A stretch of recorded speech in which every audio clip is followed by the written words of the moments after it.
गौतम बुद्ध और अंगुलिमाल की कहानी। बहुत सालों पहले भारत में मगध नाम का एक राज्य था।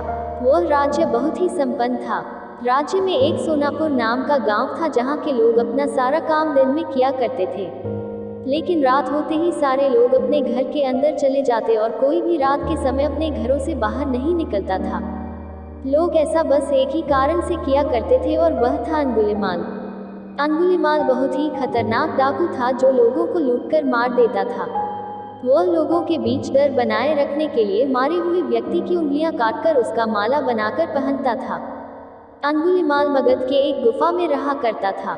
वह जिस जंगल की गुफा में रहता था लोग वहां से भी गुजरने से डरते थे, क्योंकि सबको अंगुलिमाल से बहुत डर लगता था। एक दिन गौतम बुद्ध सोनापुर से गुजर रहे थे कि तभी उन्होंने लोगों को चिंतित देखा।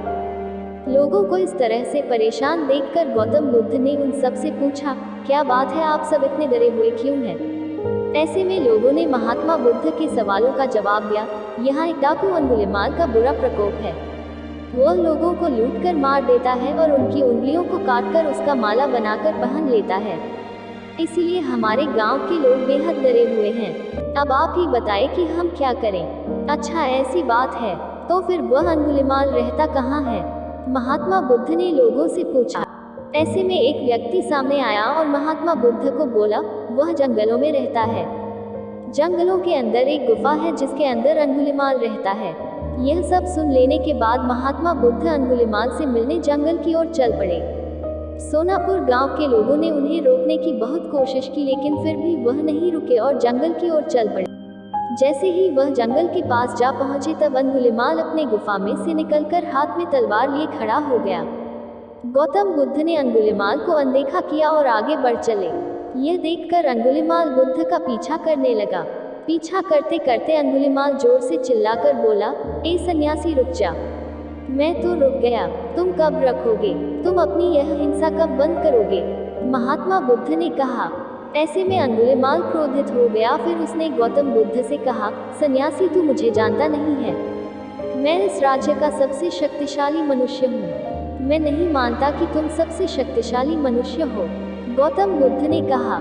यह सुनकर अंगुलिमाल बोला, अच्छा, अगर ऐसी बात है तो तुम ही बताओ कि मैं ऐसा क्या करूँ जिससे तुम मनोगे। तुम जाओ और उस पेड़ में से 10 पत्तियां तोड़कर लाओ। महात्मा बुद्ध ने कहा। महात्मा बुद्ध के कहने पर अंगुलिमाल ने वही किया। वह पेड़ के पास गया और उसमें से 10 पत्तियां तोड़ लाया। फिर बुद्ध ने कहा, जाओ अब इन पत्तियों को वापस से उस पेड़ में जोड़ दो। यह सुनकर अंगुलिमाल अचंभित हो गया और उसने महात्मा बुद्ध से कहा, ये कैसा बेहुदा मजाक है? भला कोई पत्तियों को तोड़कर वापस पेड़ से जोड़ सकता है क्या? ऐसे में बुद्ध ने कहा, तुम खुद को सबसे शक्तिशाली कहते हो और इन पत्तियों को जोड़ नहीं सकते। अगर तुम किसी को जोड़ नहीं सकते तो उसे तोड़ो मत। अगर तुम किसी को जीवन नहीं दे सकते तो उन्हें मारो मत। यह सुनकर अंगुलिमाल की आंखें खुल गई। वह बुद्ध के चरणों में गिर गया और उनसे माफी मांगने लगा। इसके बाद से अंगुलिमाल बुरे काम करना छोड़ दिया और वह महात्मा बुद्ध का शिष्य बन गया। इस कहानी से हमें यह सीख मिलती है कि इंसान चाहे कितना भी बुरा क्यों ना हो, वह बदल सकता। धन्यवाद दोस्तों, कहानी पसंद आई हो तो लाइक और सब्सक्राइब करना ना भूलें और इसे अपने दोस्तों के साथ जरूर शेयर करें। वह उन्हें भी गौतम बुद्ध के विचारों से अवगत कराए और उनके जीवन में परिवर्तन लेकर आए।